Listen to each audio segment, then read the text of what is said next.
Assalamualaikum warahmatullahi wabarakatuh.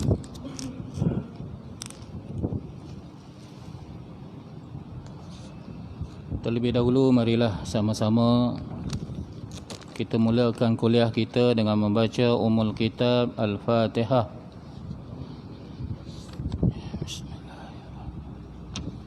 Alhamdulillahirabbil alamin arrahman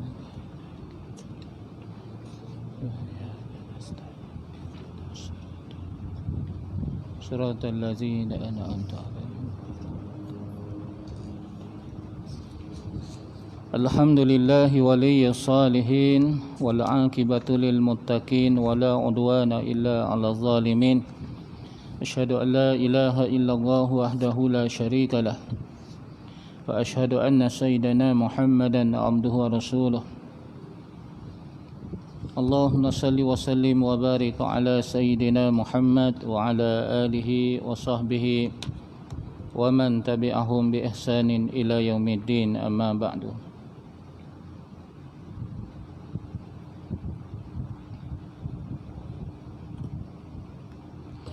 Alhamdulillah, summa alhamdulillah, bersyukur kita pada Allah Subhanahu wa taala.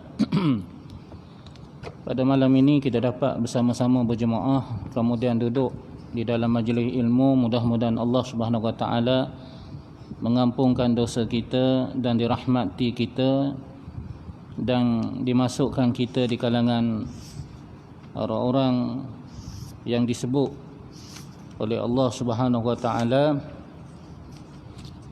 di dalam ayat yang dibaca oleh tuan imam kita sebentar tadi, iaitu dimasukkan ke dalam golongan orang-orang yang beriman dan juga yang beramal soleh. Illal ladzina amanu wa amilus solihat, kecuali orang-orang yang beriman dan mereka yang beramal soleh, lahum ajrun ghairu mamnun, bagi mereka adalah pahala yang tidak putus-putus. Jadi tuan-tuan yang dirahmati Allah, surah Al-Insyiqaq yang dibaca oleh tuan imam kita sebentar tadi menggambarkan kepada kita bahawa tidak ada tempat bagi orang-orang yang beriman, tuan-tuan. Tidak ada tempat bagi mereka di alam barzah nanti jika sekiranya mereka membawa bersama dengan mereka dosa-dosa, melainkan dicampakkan ke dalam neraka terlebih dahulu. Neraka adalah tempat kembali bagi mereka yang beriman yang melakukan dosa. Maka dengan sebab itulah tuan-tuan, taubat itu merupakan satu kewajipan kepada setiap mukmin dan mukminat. Kerana tanpa taubat kita kepada Allah dan diikuti dengan amalan-amalan soleh, maka tempat kita apabila kita mati nanti adalah di dalam neraka. Allah Subhanahu wa taala menyebut di dalam ayat yang dibaca sebentar tadi, wa amma man utiya kitabahu biyaminih, adapun mereka yang diberikan kitab melalui tangan kanannya, wa sawfa yuhasabu hisaban yasira, mereka ini akan dihisab oleh Allah Subhanahu wa taala dengan hisab yang begitu mudah. Yasir, Allahumma yasir wa la tu'assir, ya Allah permudahkanlah, jangan engkau menyusahkan. Rabbi israhli sadri wa yassirli, ya Allah permudahkanlah urusanku. Fasawfa yuhasabu hisaban yasira, jadi mereka ini akan dihisab oleh Allah Subhanahu wa taala dengan hisab yang paling mudah. Jadi tuan-tuan, apabila kita mati sahaja, dibangkitkan di padang mahsyar nanti, kita akan diserahkan buku catatan kita, sama ada melalui tangan kanan ataupun tangan kiri. Maka jika sekiranya kita mendapat catatan amalan yang kita lakukan sepanjang kita hidup melalui tangan kanan, itu adalah muqaddimah bahawa tempat kita adalah syurga, di mana kita akan dihisab oleh Allah Subhanahu wa taala dengan hisab yang begitu mudah. Wa sawfa yuhasabu hisaban yasira, mereka ini akan dihisab oleh Allah dengan hisab yang paling mudah. Yang paling mudah. Wa yanqalibu ila ahlihi masrura, dan ketika itu dia akan kembali ke syurga bersama dengan ahli keluarganya, yakni kalangan orang-orang yang beriman. Bahkan kata ulama, ila ahlihi itu bersama dengan ahli dia. Siapa dia? Yakni anak-anak dia, isteri dia. Sebab semasa dia hidup dahulu dia sama-sama beriman, dia sama-sama bertakwa kepada Allah Subhanahu Wa Taala. Dia didik anak dia, isteri dia, ahli keluarganya, masrura, dalam keadaan gembira. Bayangkan kalaulah kita, tuan-tuan, anak kita sebagai contohnya, pergi lihat keputusan periksa SPN tak? Kita, isteri kita, anak kita pergi lihat keputusan periksa SPN, kita tak boleh masuk ke dalam pejabat, duduk kat luar, tapi tengok anak kita dah gembira, dah senyum jauh lagi. Dah dapat ada keputusan. Dah dapat ada keputusan, tuan-tuan, result SPN. Jadi daripada jauh lagi mereka dah senyum. Dia dah senyum dah. Sambil berteriak, ayah, mak, dah saya dapat katakan 10A ke 7A, 8A ke. Jadi itu, tuan-tuan, adalah petanda bahawa dia mencapai kejayaan. Tetapi sebaliknya, kalau keluar daripada Dewan Peperiksaan ataupun daripada tempat ambil result tu dalam keadaan sedih, menangis, setelah menerima buku catatan, setelah menerima result, itu petandanya bahawa dia berada dalam keadaan mendukacitakan. Wa amma man utiya kitabahu wara'a zahri. Adapun mereka yang diberi buku catatannya melalui tangan kanan, melalui belakang, tuan-tuan, bukan melalui depan. Itu kiasan. Kalau melalui depan ni, tuan-tuan, dengan penuh penghormatan lah. Tetapi melalui tangan belakang ni kiasan kepada, tuan-tuan, itu celakalah. Ataupun menerima catatan melalui tangan kiri, fasaufa yad'u subura. Jadi ketika itu, tuan-tuan, dia akan seru, tuan-tuan, ke pintu neraka dalam keadaan yang sedih. Wa yasla sa'ira, dicampakkan ke dalam neraka dalam keadaan sa'ira, dalam keadaan dibakar. Innahu kana fi ahlihi masrura, dan dia akan kembali kepada ahli keluarganya dalam keadaan masrur, dalam keadaan sedih. Innahu zanna an lan yakhur. Itulah balasan kepada mereka yang hidup di dunia yang menyangkakan bahawa segala amalan jahat, amalan dosa yang dilakukan tidak akan dibalas oleh Allah Subhanahu Wa Taala. Sebaliknya, setiap amalan kita yang kita hidup di dunia ini, Allah Subhanahu Wa Taala akan balas. Sehinggalah, tuan-tuan, Allah Subhanahu Wa Taala tanya kita setiap detik dan saat masa yang kita habiskan. Sehinggalah seteguk air yang kita minum dalam keadaan kita dahaga pun, Allah Subhanahu Wa Taala akan tanya kita, hisap kita. Begitulah, tuan-tuan, apatah lagi jika sekiranya kita melakukan dosa, sama ada dosa besar ataupun dosa kecil. Maka sebelum daripada kita mati, bertaubatlah kepada Allah Subhanahu Wa Taala. Jangan kita menyangka bahawa segala amalan kita tadi tidak dilihat oleh Allah Subhanahu Wa Taala. Bala inna rabbahu kana bihi basira. Bahkan sesungguhnya Tuhan kamu adalah baginya maha melihat setiap amalan yang kita lakukan, daripada sekecil-kecilnya sebesar zarah sehingga sebesar-besarnya. Nak menggambarkan sama ada dosa besar ataupun dosa kecil, semuanya akan dicatat oleh Allah Subhanahu Wa Taala. Akhir sekali, Allah Subhanahu Wa Taala menamakan surah Al-Insyiqaq ini dengan menyebut illal ladzina amanu fabashshirhum bi'azabin alim. Kabarkanlah kepada mereka yang kufur kepada Allah, yang tidak bertaubat sepanjang mereka hidup di dunia ini dengan melakukan dosa, bi'azabin alim, dengan dosa, dengan azab yang sangat pedih. Illal ladzina amanu, melainkan mereka yang beriman, wa amilus salihat, dan juga mereka yang beramal soleh. Jadi apakah yang dimaksudkan dengan beriman dan beramal soleh? Yakni, tuan-tuan, dengan kita melaksanakan segala perintah Allah Subhanahu Wa Taala dan meninggalkan segala larangannya. Itulah maksud orang yang beriman. Dan beramal soleh pula, antara amal soleh yang paling besar setelah kita melakukan dosa adalah dengan kita bertaubat. Lahum ajrun ghairu mamnun, bagi mereka pahala yang tidak terputus-putus. Sebab itulah, tuan-tuan, di dalam kitab Jami' Ulum wal Hikam menjadi rujukan kepada pengajian kita ni, tuan-tuan. Jadi karang oleh Ibnu Rajab Al-Hambali. Al-Hambali itu gelaran dia. Ada Hambali, kita pun orang Melayu kita ada nama Hambali kan. Jadi dia seorang ulama yang sangat besar. Dia karang kitab Jami' Ulum wal Hikam ni syarah kepada hadis 50 40 daripadanya adalah hadis Imam Nawawi, ditambah lagi 10 hadis tuan-tuan, jadi hadis 50 semuanya tuan-tuan. Sebab dia melihat bahawa umat Islam ketika mana beliau hidup, bila dia hidup ni tuan-tuan di zaman kerajaan Tartar menyerang Baghdad. Bila Baghdad Tartar menyerang Baghdad sehingga jatuhnya Baghdad 1258 Masihi, 1258 Masihi. Tak. Tanah Melayu kita ni masuk Islam 1400 selepas panggil suara masuk Islam. Ini 1258 Masihi lagi. Berapa ribu tahun lagi? 2000 tahun tuan-tuan. Selepas daripada Baghdad jatuh, barulah Melaka jadi Islam. Tanah Melayu kita, Asia Tenggara kita jadi Islam tuan-tuan. Jadi ketika itu dia melihat bahawa umat Islam tidak ada panduan. 1 juta umat Islam dibunuh, kata Ibn Khaldun. Kitab-kitab sebesar meja ni diangkut ke Sungai Furat.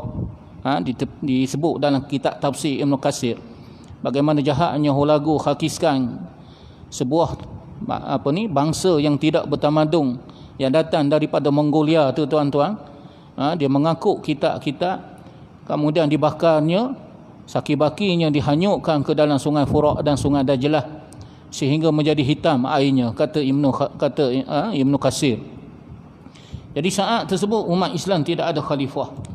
Jadi kalau mengikut Ibn Rajab, cara kaedah untuk kembali kepada Islam adalah dengan kembali kepada Al-Quran dan kembali kepada hadis Nabi sallallahu alaihi wasallam. Yakni dia menanamkan perasaan izzah, yakni rasa mulia terhadap Islam dengan kita kembali kepada Islam, kembali kepada hadis. Dengan kita mengamalkan ajaran Al-Quran dan mengamalkan hadis, itulah kaedah di mana untuk kita bangkit kembali setelah dijajah dengan begitu teruk. Bayangkan 500 tahun khalifah Islam tertegak. 500 tahun tuan-tuan, jatuh sekelip mata di tangan Hulagu Khakiskan, sejenis bangsa yang tidak bertamadun. 500 tahun tamadun yang dibina lenyap sekelip mata sahaja. Segala khazanah harta yang ada di bawah pemerintahan kerajaan Baghdad dilarikan oleh bangsa yang tidak bertamadun tadi tuan-tuan. Itulah yang berlaku ketika itu. Tetapi ulama-ulama terus menyeru umat Islam supaya kembali kepada Islam dengan berpegang teguh kepada Al-Quran dan Sunnah. Maka disyarahnya hadis 50 Jami' Ulum wal Hikam ini, bagaimana kita nak beramal dengan agama Allah, mengajak manusia supaya kembali dan beramal dengan ajaran Allah Subhanahu wa taala. Maka dia antara hadis tuan-tuan yang menarik untuk kita lihat pada malam ini sesuai dengan tajuk kita, bertaubat sebelum terlambat. Itulah amalan yang paling baik dalam usia senja kita sebelum kita bertemu dengan Allah. Sebab kita tahu apabila kita mati sahaja, maka tidak ada balasan kepada mereka yang melakukan dosa. Malaikat terlebih dahulu dicampakkan ke dalam neraka. Satu hadis yang diriwayat daripada Abu Zar dan Muaz radhiyallahu anhuma, bahawa Rasulullah sallallahu alaihi wasallam telah berpesan kepada mereka berdua, ittaqillaha haitsuma kunta. Takutlah kamu kepada Allah, bertakwalah kamu kepada Allah Subhanahu wa taala di mana sahaja kamu berada. Wa atbi'is sayyi'atal hasanata. Susulilah perbuatan yang buruk yang pernah kamu lakukan suatu masa dahulu, hasanata dengan amalan yang baik. Tamhuha, nascaya amalan yang buruk tadi dapat dihapuskan dengan amalan yang baik. Maka berkata Ibn Rajab Al-Hambali di dalam mensyarahkan hadis ini, tidak ada satu amalan yang paling baik yang sangat disukai oleh baginda Rasulullah sallallahu alaihi wasallam melainkan taubat kita kepada Allah Subhanahu wa taala. Kita pernah melalui zaman-zaman yang penuh dengan liku-liku hidup kita. Kita pernah melalui satu zaman yang penuh dengan dosa. Kita pernah melalui satu zaman yang penuh dengan onak dan juga dosa. Maka Allah Subhanahu wa taala masih lagi memberi peluang kepada kita untuk kita kembali kepada Allah Subhanahu wa taala, yakni dengan kita bertaubat kepada Allah. Wa atbi'is sayyi'ata hasanata. Susulilah perbuatan dosa dengan amalan yang baik. Tamhuha, nascaya amalan yang baik tadi dia dapat menghapuskan dosa-dosa kita yang lepas. Maka berkatalah Nabi SAW, di antara amalan yang paling baik yang dapat menghapuskan dosa-dosa kita yang lepas, tuan-tuan, adalah taubat kita kepada Allah Subhanahu Wa Taala. Setelah Nabi SAW memerintahkan kepada kita supaya bertakwa kepada Allah Subhanahu Wa Taala, sama ada dalam keadaan tersembunyi ataupun dalam keadaan nyata. Sedangkan ada kalanya kita sebagai seorang manusia masih lagi melakukan kecuaian di dalam hidup kita. Kita masih lagi berada dalam keadaan kecuaian setiap masa, setiap detik. Kita tidak dapat terpisah daripada melakukan dosa. Maka Allah Subhanahu Wa Taala memberi peluang kepada kita untuk kita cover balik segala dosa-dosa kita dengan melakukan amalan-amalan kebaikan. Maka di antara amalan kebaikan yang paling besar adalah dengan kita bertaubat, dengan kita kembali kepada Allah Subhanahu Wa Taala dengan taubat nasuha, bahkan dengan kita melakukan amalan-amalan soleh, seperti mana ayat yang kita baca sebentar tadi, illal ladzina amanu, melainkan orang-orang yang beriman, wa amilus solihat, dan juga melakukan amalan soleh. Maka kata ulama, amalan soleh yang paling besar sekali adalah taubat kita kepada Allah Subhanahu Wa Taala. Fabashirhum. Kemudian illal ladzina amanu wa amilus solihat ulaika lahum, bagi mereka ini ajrun, pahala ghairu mamnun, yang tidak akan terputus-putus, sehinggalah kita kembali kepada Allah Subhanahu Wa Taala. Jadi berkata Imam Nawawi di dalam kitab Riyadhus Salihin, Imam Nawawi menyatakan, fa in kana ma'siyatu bainal 'abdi wa bainallahi ta'ala, jika sekiranya maksiat tadi berkait rapat di antara seorang hamba dengan Allah Subhanahu Wa Taala, la tata'allaku bihaqqi adamiyyin, dia tidak ada kaitan dengan hak anak Adam. Ini dosa kita ni, tuan-tuan. Jadi dosa kita ni, macam mana kita nak cover balik kejahatan-kejahatan kita, tuan-tuan, adalah dengan taubat. Tetapi taubat, jika sekiranya taubat kita tu pula banyak jenis, jika sekiranya dosa kita tak berkait rapat dengan anak Adam, dia beza taubat dia. Kalaulah dosa kita hanya berkait rapat dengan Allah, fa in kanatin maksiatun, jika sekiranya dosa kita, maksiat kita, bainal abdi, di antara hamba, wa bainallah, dengan Allah Subhanahu Wa Taala, tidak ada kaitan dengan anak Adam, la tata'allaku bihaqqi adamiyyin, tidak ada kaitannya dengan hak anak Adam, yakni kita tidak mengambil hak anak Adam, kita tidak pernah memfitnah anak Adam, tidak pernah mencerobohi anak dara orang, kita tidak pernah memfitnah ataupun mengandung domba, ataupun kita tidak pernah melakukan tuduhan zina kepada orang, khazaf kepada orang. Walaha salasatu syurut, maka baginya adalah 3 syarat, kata Imam Nawawi di dalam kitab Riyadhus Salihin. Ahaduha an yuqalli'a anil maksiyah. Yang pertama syaratnya hendaklah dia meninggalkan maksiat.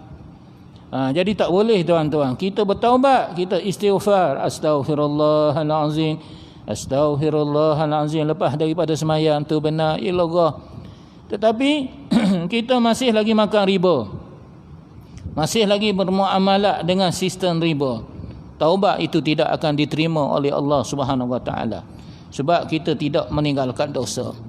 Kita beristighfar, kita bertaubat kepada Allah, tetapi kita masih lagi buat fitnah. Jadi zaman sekarang ni fitnah terlalu banyak. Mudah sangat fitnah pada hari ini, yakni melalui hujung jari sahaja, tuan-tuan. Ni melalui benda macam ni tuan-tuan, melalui handphone dan seumpama, kita dapat berita terus forward aja, tuan-tuan. Sedangkan berita tersebut belum pasti lagi betul ataupun tidak. Maka tuan-tuan, tidak ada maknanya taubat kita tidak diterima. Jadi syarat yang pertama pun tak lepas dah, tuan-tuan. Syarat taubat yang pertama, kata Imam Nawawi, an yuqalli'a 'anil maksiat, hendaklah dia meninggalkan maksiat. Ataupun juga disebut oleh ulama, yakni dia mengiktiraf akan dosa-dosa yang dilakukan oleh dirinya. Seperti mana kuliah saya pada minggu-minggu yang lepas, pada 2 minggu yang lepas lah, di mana kita bawa sepotong ayat Al-Quran di mana Allah Subhanahu Wa Taala mengisahkan tentang taubat Nabi Adam alaihissalam. Nabi Adam alaihissalam tidak terkecuali melakukan dosa. Nah, ada orang Kristian dia kata Nabi Adam ni buat dosa kerana wanita. Ada. Sedangkan dalam Al-Quran kedua-duanya buat dosa, bukan disebabkan oleh wanita. Sebab itulah mengikut agama Kristian, dia kata wanita ni adalah pencetus kepada dosa dan maksiat. Maknanya mereka meletakkan segala kesalahan berpunca daripada wanita, dan wanita ni adalah dipandang hina oleh mereka. Sedangkan dalam Al-Quran Allah menyatakan apabila Nabi Adam bertaubat kepada Allah, Allah mulakan dengan perkataan apa? Qala. Qala, maka kedua-duanya berkata, yakni Nabi Adam dan juga isteri dia Hawa. Bukan Hawa sahaja yang berdosa, tapi Adam juga berdosa. Sebab mengikut kehendak isteri dia. Sebab kita suami ni tidak boleh mengikut kehendak orang yang bersalah, isteri ke siapa ke. Kalau benda tu dosalah. Jangan kita ikut dosa orang lain. Qala rabbana zalamna anfusana, maka kedua-duanya berkata, wahai Tuhan kami telah menzalimi diri kami sendiri. Itu yang dikatakan tuan-tuan tu. Yang pertama tu meninggalkan maksiat, yakni dia berikrar nak meninggalkan maksiat, dan dia beriktiraf. Dia mengiktiraf bahawa dia melakukan dosa. Jadi syarat yang pertamanya adalah mengiktiraf kita ni berdosa. Mengiktiraf kita ni berdosa. Masalahnya kita sendiri pun tak tahu kita berdosa, dan kita tidak pernah mengiktiraf bahawa kita ni berdosa. Qala rabbana zalamna anfusana, kedua-duanya berkata sesungguhnya kami telah menzalimi diri kami sendiri. Wa illam taghfir lana, kalau engkau tidak mengampuni kami. Jadi yang kedua tu adalah termasuk tuan-tuan menyesal. Menyesal. Maka kata Imam Nawawi, syarat yang kedua taubat an yang dima ala fi'liha, maka hendaklah dia menyesal terhadap perbuatannya, terhadap dosanya. Wa illam taghfir lana, kalau engkau tidak mengampuni kami, itu menyesal tu. Itu menyesal tu tuan-tuan.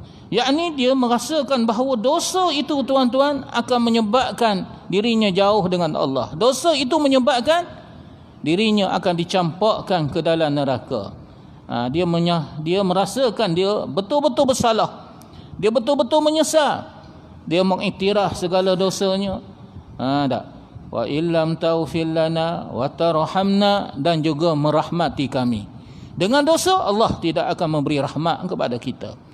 Dengan sebab dosalah, kata Al-Maqdisi di dalam kitabnya Minhajul Qasidin, dia akan menjadi halang di antara kita dengan Allah, menjadi hijab di antara kita dengan Allah. Dengan sebab dosalah tuan-tuan, terhijablah kita dengan Allah. Maka doa kita tidak diterima oleh Allah Subhanahu Wa Taala. Kita tidak akan mendapat rahmat daripada Allah. Kita tidak akan mendapat kasih sayang daripada Allah. Kita terhijab disebabkan oleh dosa-dosa kita. Sebab itulah kita kena bertaubat cepat-cepat kepada Allah. Jangan duk tunggu-tunggu. Jangan duk tunggu besok ataupun lusa. Sebab itulah kata Imam Ghazali. Saya ulang-ulang benda ni tuan-tuan, sebab ini poin-poin yang sangat penting.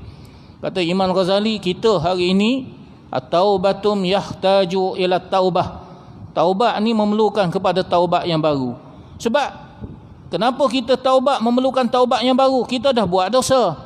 Kita tangguhkan dosa kita, maka kita perlu bertaubat demi taubat demi taubat. Jadi taubat yang pertama kerana taubat melakukan dosa. Taubat kita yang kedua, yang ketiga, yang keempat tu sebab setiap hari kita menangguhkan taubat kita. Bahkan kita mengulangi perbuatan dosa. Walaupun kita sudah menyatakan bahawa kita telah bertaubat, kita menyatakan bahawa kita telah istighfar. Sebab itulah kata Imam Ghazali, kita ni hendaklah taubatum yahtaju ila taubah, yahtaju ila taubah, yahtaju ila taubah. Taubat memerlukan kepada taubat yang baru, memerlukan taubat yang baru, memerlukan taubat yang baru. Jadi yang kedua tu yamdam. Kata Imam Nawawi wa yamdam. Wa yamdama ayyamdama. Apa maksud yamdam? Yamdam ni menyesal lah. Menyesal betul-betul lah tuan-tuan. Memang kita bersalah dah tuan-tuan. Dah. An fa'aliha, terhadap perbuatan dosa yang kita buat tu. Menyesal betul-betul. Ada. Kita bertaubat tuan-tuan, tapi kita masih lagi ambil riba. Kita masih lagi ambil hak orang, menzalimi orang. Tak boleh. Kita kena kembalikan hak orang tu. Kita kena tinggalkan riba. Kita kena tinggalkan dosa. Kalau tidak taubat, tidak akan luluh, tidak akan diterima oleh Allah. Itu yang kedua. Jadi yang pertama tu mengiktiraf dosa. Nah, 2 minggu lepas saya dah cerita dah bagaimana seorang hamba Allah tuan-tuan dekat Mekah. Dia ni tuan-tuan ada ilmu anak rimau lah. Dia bela anak rimau tuan-tuan. Bela jin hantu lah tuan-tuan, lebih kurang gitulah. Jadi bila sampai saja ke Mekah, lebih kurang dekat dengan berapa hari sebelum wukuf, dekat dengan seminggu sebelum wukuf, terus tak sedar. Duk kacau dalam bilik asrama. Dia dalam bilik dia punya hotel tuan-tuan, dihantar ke hospital. Jadi biasanya tuan-tuan hospital lah tempat dia, hospital ataupun Haji Mekah akhirnya tuan-tuan dekat Shisha tu. Dulu di Aziziyah, pindah ke Shisha. Nah, tempat di mana pesakit-pesakit ini ditempatkan. Tak boleh nak handle tuan-tuan dekat hospital ni, barulah dihantar ke King Abdul Aziz Specialist Hospital ataupun Aziziyah Hospital, dipanggil hospital Arab. Tapi kat situ tuan-tuan hak tenang sangatlah. Dihantar ke hospital Arab ni hak tenang sangat. Tuan-tuan tahu tak? Dihantar ke hospital Arab tu tuan-tuan. Masa saya bertugas tu tuan-tuan, lebih kurang berapa ratus orang jemaah haji kita. Ramai jugalah 200-300 orang yang dihantar ke situ. Maknanya kalau hantar 10 orang tu insya-Allah lah tuan-tuan 6 orang matilah. Itu. Nak ceritanya tuan-tuan, kalau hantar ke hospital Arab tu maknanya 60% boleh matilah. Maknanya kritikal sangat. Tapi kalau dihantar ke hospital tabung haji ni, dalam 10 orang tu kemungkinan 0.5 ataupun 1% boleh mati tuan-tuan. Saya tengok mayat depan saya berapa kali dah. Dekat Arafah bergolek. Sampai dekat Arafah tu tuan-tuan, belum daripada wukuf. Pagi tu tuan-tuan, sebelum daripada wukuf dah bergolek mati dah. Seorang tu sesak nafas. Sesak nafas. Panggil Ustaz Nazri. Mengucap pakcik. Kita berapa jam lagi lah nak wukuf pakcik. Yoko. Mengucap. Alhamdulillah dapat bertahan. Tengok lepas daripada wukuf sesak nafas pula. Panggil Ustaz Nazri. Bertahan pakcik. Tak apalah Ustaz, saya dah dapat haji dah lepas wukuf. Mati elok mati tuan-tuan. Jadi sebenarnya dia bergantung kepada psikologi kita juga tuan-tuan. Kekuatan jiwa tu sangat penting kadang-kadang tu. Jadi tuan-tuan, dia ni terlibat dengan ilmu yang seperti inilah, ilmu sesat. Jadi seminggu tak sedar diri, di hospital pun tak sedar lah. Jadi paksalah setiap hari doktor cocok. Doktor dah tahu dah bila cocok jam sekian dia boleh tahan sampai ke jam sekian. Pengsang lah. Semayang entah ke mana lah tuan-tuan nak ceritanya. Semayang entah ke mana. Umrah pun belum buat lagi, dia buat haji tamattu' kan, belum tawaf lagi, belum sa'i lagi, belum tangga ihram lagi tuan-tuan. Itu yang kita sedihnya jemaah haji kita. Belum tangga ihram lagi tuan-tuan dalam keadaan pakai ihram tu. Itu macam mana ustaz dia pakai pempoh? Dia macam mana? Pempoh itu tuan-tuan dalam keadaan darurat lah. Sama seperti mana kita pakai jam. Hukumnya tidak apa tuan-tuan. Tidak apa. Sebab dia jenis bertali macam tu kan, bukan jenis ikat. Macam kita pakai jam tu, macam tu lah tuan-tuan. Macam kita pakai tali pinggang, tak apa pakai tali pinggang. Jadi tuan-tuan, masa di Arafah saya tengok sendiri, ya Allah, diikat tangannya, kaki dia. Saya tanya doktor, tanya nurse, kenapa diikat macam ni? Dia kata, Ustaz, ya Allah, dia ni kuatnya lebih kuat daripada manusia biasa.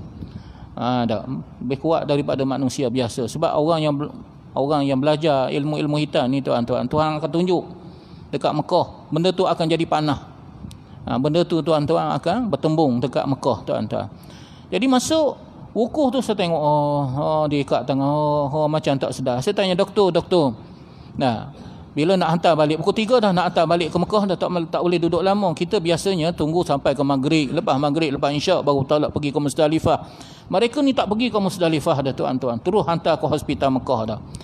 Mabit di Musdalifah adalah wajib haji, tetapi dikecualikan kepada mereka yang uzur, seperti orang yang sakit, kepada petugas macam dengan kami. Tidak wajib mabit di Musdalifah dan tak perlu bayar dam. Jadi sebelum nak hantar tu, saya pastikan setiap pesakit tadi yang pengsang, yang koma tadi tuan-tuan, yang kolek tadi, dia dapat ibadat haji ataupun tidak. Sebab kita kena buat laporan, dia dapat ibadat haji. Kalau tak dapat ibadat haji, tahun depan dia kena pergi lagi. Dia kena pergi lagi lah tuan-tuan, cari 10,000 pula lah, dan tabung haji memang akan bagi kota pada beliau.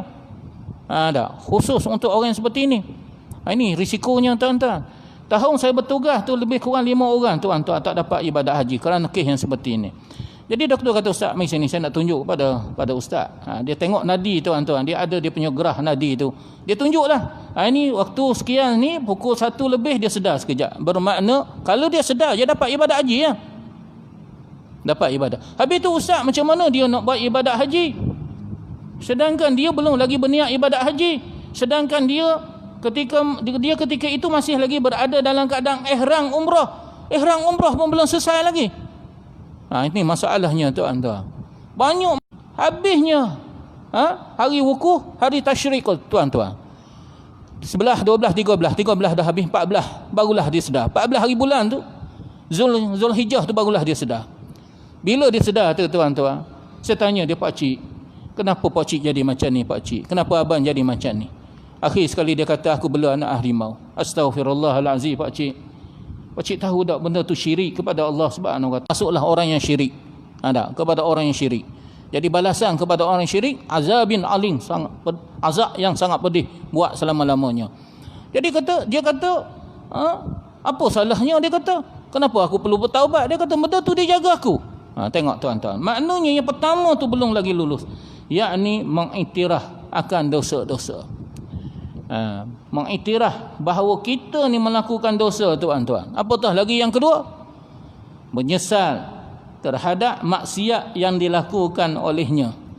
Dan seterusnya yang ketiga, kata Imam Nawawi, an ya'zima alla ya'uda ilaiha abada. Dia berazam tidak akan lagi melakukan maksiat tersebut. Berazam untuk tidak lagi mengambil ilmu hitam tadi ataupun ilmu yang salah tadi. Terus dia buang tuan-tuan ilmu tersebut dengan dia bertaubat. Jadi kalau bagi orang yang seperti ini tuan-tuan, terlebih dahulu hendaklah dia merasakan bahawa perbuatannya adalah perbuatan dosa yang tidak akan diampunkan oleh Allah, melainkan dengan kita taubat yang sebenar-benarnya, yakni taubat nasuha. Yang kedua, hendaklah kita menyesal dengan sebenar-benar menyesal dan kita meninggalkan ilmu tersebut. Carilah tuan-tuan ustaz ke Darussyifa mana ke tuan-tuan untuk buang benda tersebut. Tetapi sebenarnya tuan-tuan, dia bergantung kepada diri kita sendiri. Ustaz tanyalah Ustaz Faisal ke, ni saudara siti usaha kita ni Hafiz ke, saya sendiri pun belajar dengan Harudin. Benda tu tuan-tuan bergantung kepada diri kita sendiri. Kalau diri kita tuan-tuan masih lagi sayang dengan ilmu saka tadi, dengan ilmu sesat tadi tuan-tuan, dengan hatu tadi tuan-tuan, benda tu tuan-tuan tak akan hilang daripada kita. Yang penting perasaan kita sendiri tu tuan-tuan, kita tak nak dah benda tu. Kita merasakan benda itu hina, benda itu berdosa. Aku mati dalam keadaan syirik, dan kita kena usaha untuk buang. Macam mana usaha nak buang tuan-tuan? Diri kita sendiri, yakni kekuatan diri kita sendiri. Dengan kita bertaubat, dengan kita beristighfar, dengan malam-malam bangun sembahyang tahajud, sembahyang taubat. Itu kaedahnya, tak ada cara lain. Pergi jumpa dengan ustaz tuan-tuan, ustaz baca ayat Al-Quran, akhirnya kembali kepada kita juga. Kalau kita masih lagi sayang, kalau kita masih lagi seronok dengan benda tersebut, rasakan benda tersebut bila berdampingan dengan kita, kita rasa hebat. Sehingga dia boleh cakap, dia kata dia hidup jaga saya. Jaga apa Pak Cik? Sampai ke Pak Cik tak sedar diri hari ni. Malam-malam duk panggil mak. Sebab apa panggil mak? Akhirnya dia kata, benda tu mari tekan saya. Iyalah. Dekat Malaysia, kita duk bagi makan kat dia. Dekat sini nak bagi makan macam mana? Dia panah benda tu, mari tekan kat kita. Akhirnya panggil mak malam-malam. Mak panggil mak. Saya dengar sendiri tu tuan-tuan. Ini pengalaman yang cukup menakutkan tuan-tuan. Tak taubat tapi tak sempat nak lepas ke laut ke mana ke, sampailah dapat kepada anak cucu. Tak. Benda ni kalau abang tidak bertaubat, mungkin ni anak abang ni yang perempuan ni akan menjadi mangsa dan akan menerima seterusnya ilmu saka ni daripada abang sebelum abang mati. Ketika itu tuan-tuan tengok isteri dia menangis, dah tolonglah ustaz. Saya dah cakap dah. Saya nampak macam dengan lembaga, macam dengan harimau. Dah duduk ni main dekat bawah rumah dia, rumah tinggi, rumah papan, rumah kayu. Tapi rumah dia bersih, kebun dia bersih, harta dia tak ada orang kosek. Nak kosek macam mana tuan-tuan? Benda tu duk jaga. Itu yang menyebabkan orang yang ada bela benda tersebut tu tuan-tuan, dia rasa seronok tu. Benda tu dia akan menguatkan. Tapi kita ni syirik kepada Allah sebab bergantung kepada benda tersebut. Benda tu kan syaitan, hantu tu tuan-tuan. Dan kita pun kadang-kadang kalau baca Qul Huwallah, kau baca Al-Fatihah, kau hadiah kepada dia. Bukan kerana Allah Subhanahu Wa Taala, itu yang jadi syiriknya. Jadi banyak lagi syarat-syarat yang lain tuan-tuan bagi orang yang ada belaan seperti itu. Kadang-kadang buat nazar lah, sembelih kambing, sembelih ayam hitam lah, macam-macam tuan-tuan. Jadi yang pertamanya kata Imam Nawawi, syarat taubat nasuha ay yuqalli'a anil maksiyah. Hendaklah dia meninggalkan maksiat, yakni mengiktiraf bahawa dia berdosa. Wasani an yandama ala fi'liha. Yang kedua, hendaklah dia menyesal terhadap perbuatan-perbuatan yang dilakukan olehnya. Yakni yamdam ni maksudnya menyesal lah. Menyesal. Yang ketiga, an ya'zima alla ya'uda ilaiha abada. Hendaklah dia berazam untuk tidak lagi melakukan maksiat tersebut. Inilah syarat jika sekiranya perkara tersebut berkait rapat kita dengan Allah Subhanahu Wa Taala. 3 perkara. Kalaulah berkait rapat dengan manusia, tambah lagi satu perkara, hendaklah kita minta maaf ataupun kita kembalikan tuan-tuan, kita kembalikan hak mereka ini. Kalau barang misalnya, kita kembalikan barang yang kita ambil. Kalau hutang, kita kembalikan hutang ataupun kita minta maaf lah tuan-tuan dengan tuan dia. Berkata Ibn Rajab Al-Hambali di dalam mensyarahkan hadis yang kita baca tadi, wa atbi'i sayyi'atal hasanata tamhuha, susulilah perbuatan dosa dengan amalan yang baik. Nescaya amalan yang baik tadi dapat memandangkan dosa-dosa kita. Maka amalan yang paling baik yang dianjurkan oleh Islam adalah dengan kita bertaubat kepada Allah Subhanahu Wa Taala. Jadi adakah taubat tadi terhapus dengan kita? Adakah dosa-dosa kita terhapus dengan taubat? Ya tuan-tuan, sama ada dosa kecil ataupun dosa besar. Adapun dosa besar, yang berkait rapat tuan-tuan dengan hak Allah Subhanahu Wa Taala, itu dia 3 syarat tadi. Jadi kata Ibn Rajab, dia kata adapun dosa besar dia tidak akan terhapus melainkan dengan kita bertaubat kepada Allah. Kerana apa? Kerana Allah telah memerintahkan hamba-Nya agar bertaubat. Ya ayyuhallazina amanu tubu ilallahi taubatan nasuha. Wahai orang-orang yang beriman, bertaubatlah kamu kepada diri. Ini adalah dosa besarlah. Yang kedua, seluruh umat juga telah sepakat bahawa taubat adalah fardu. Sama seperti mana sembahyang fardu, zakat fardu, ibadat haji fardu. Bukannya taubat itu sunat, ikut-ikut suka sahaja. Jadi perkara-perkara fardu pula tidak akan terlaksana kecuali dengan niat dan kemahuan. Kita sedar kita bersalah, kita sedar benda tu akibat dia. Bukan secara tidak sedar. Bukan secara tidak sedar kita sebut astaghfirullah, astaghfirullah. Dapat pahala dah, dapat pahala. Tetapi tidak dapat taubat nasuha. Sebab syarat taubat nasuha adalah mesti dengan kemahuan, dengan niat, dengan sedar. Zikir yang kita ucapkan tuan-tuan dapat pahala, walaupun hati duduk tempat lain pun dapat pahala. Kita berzikir kadang-kadang di tengah jalan, atas bas ke, naik kereta ke, tak dapat pahala. Itu kelebihan zikir. Dapat pahala, tetapi tidak sama kalaulah tidak sama dengan kita menghadirkan hati kita bersama dengan kesedaran. Pahalanya lagi banyak. Tapi taubat ni tuan-tuan, mesti disertakan dengan hati sekali. Dia beza dengan zikir. Jadi jika dosa-dosa besar terhapus dengan wuduk, dengan solat, dengan menunaikan rukun-rukun Islam seperti sembahyang Jumaat ke, seperti ibadat haji ke tuan-tuan, sudah pasti taubat tidak diperlukan lagi, kata Ibn Rajab. Jadi kenapa Allah suruh kita bertaubat? Kalaulah dosa besar tuan-tuan terhapus dengan pergi haji. Orang suka kan pergi haji, pergi umrah. Tak. Ini dah setahun dah tak ada umrah. Tak. Mudah-mudahan tahun ni boleh kot kita pergi haji, pergi umrah. Saya minggu depan ni ada muzakarah haji. Buat muzakarah haji peringkat kebahasaan pun secara online lah. Secara online tak boleh hadir ijtimak secara ramai-ramai. Jadi taubat mesti dengan adalah wajib. Taubat adalah wajib, bukannya sunat. Jadi kalaulah taubat tadi, dosa-dosa besar terhapus dengan wuduk saja, dengan sembahyang saja, dengan rukun Islam, haji, umrah, kenapa Allah Subhanahu Wa Taala perintahkan kita bertaubat? Dan perkara tersebut sudah menjadi ijma' di kalangan para alim ulama. Kita azan dulu insya-Allah.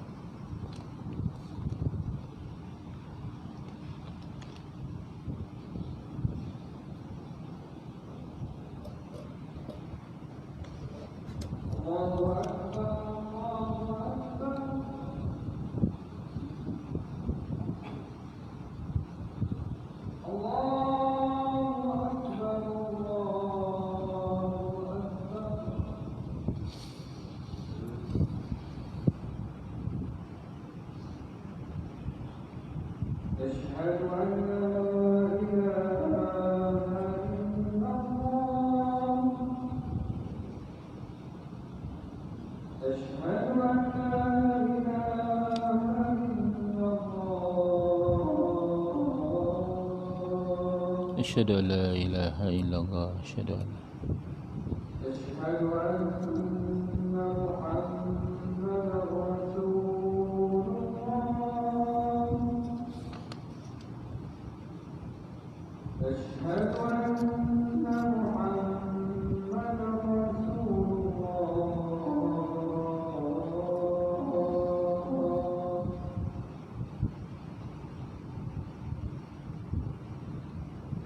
حي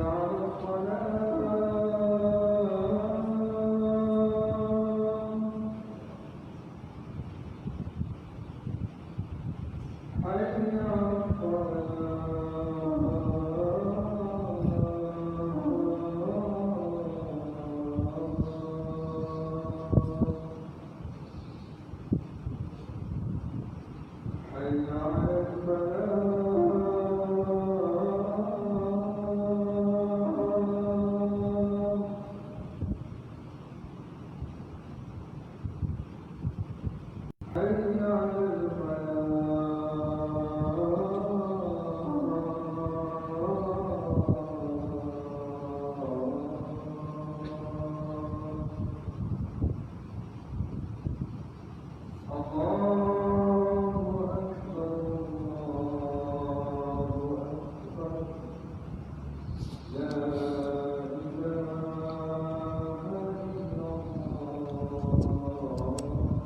لا إله إلا الله محمد رسول الله اللهم رب هذه الدعوة التامة والصلاة القائمة آت سيدنا محمدا الوسيلة والفضيلة والبعث مقام المحمود الذي وأنت إنك لا تخلف الميعاد. Kita habiskan sikit ni lepas tu kita buat doa selamatlah sikit. Ada Jumaat.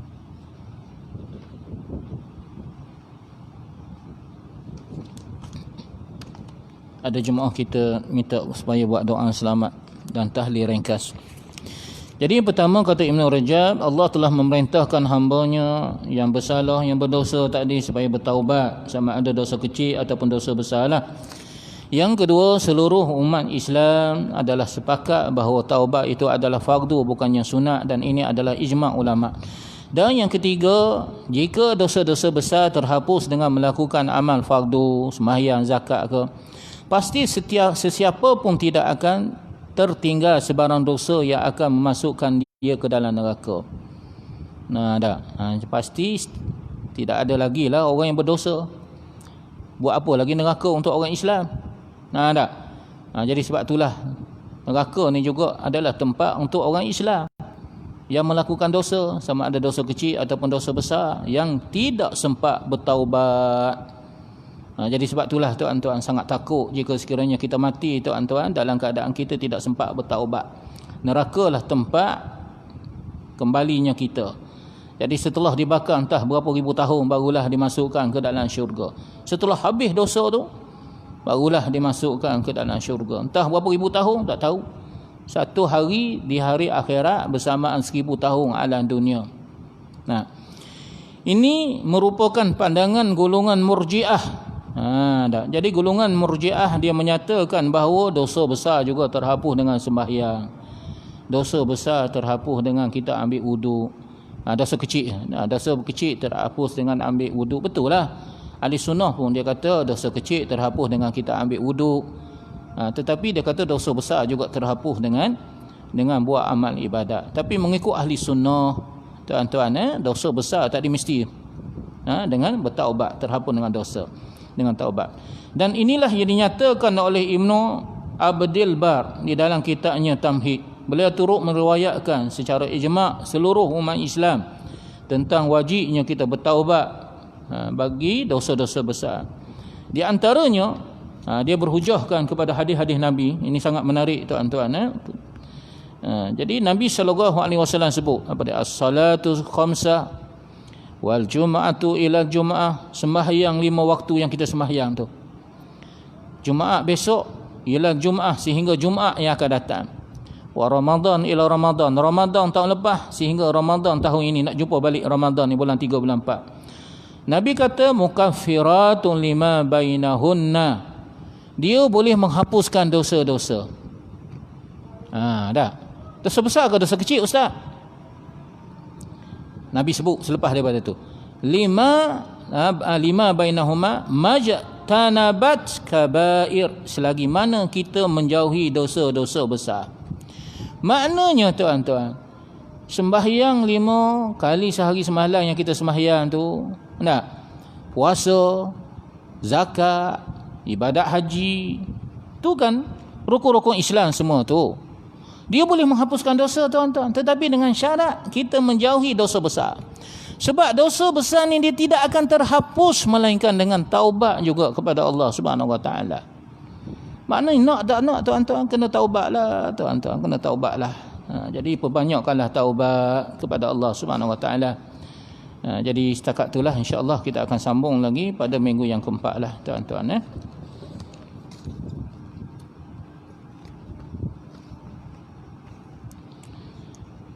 InsyaAllah doa selamat dan juga tahlil daripada Muhammad Arif bin Muhaimin bin Muhammad Dani, bapa kepada anak yang khatam, dan untuk Maslina binti Umar, dia ni baru selepas daripada operate pembedahan. Mudah-mudahan Allah Subhanahu Wa Taala memberi kesembuhan, rahmat kepada mereka, kepada kita semua, dan juga untuk arwah ibu bapa kita lah. Ila hadratin Nabi Mustafa Rasulullah sallallahu alaihi wasallam wa ilal kafatil muslimin wal muslimat wal mu'minin wal mu'minat. Syai'ulillahumul Fatihah. A'udzubillahi minasyaitonir rajim. Bismillahirrahmanirrahim. Alhamdulillahi rabbil alamin arrahmanir rahim maliki yaumiddin. إياك نعبد وإياك نستعين اهدنا الصراط المستقيم صراط الذين أنعمت عليهم غير المغضوب عليهم ولا الضالين بسم الله الرحمن الرحيم قل هو الله أحد الله الصمد لم يلد ولم يولد ولم يكن له كفوا أحد بسم الله الرحمن الرحيم قل هو الله أحد الله الصمد لم يلد ولم يولد ولم يكن له كفوا أحد بسم الله الرحمن الرحيم قل هو الله أحد الله الصمد لم يلد ولم يولد ولم يكن له كفوا أحد لا إله إلا الله والله أكبر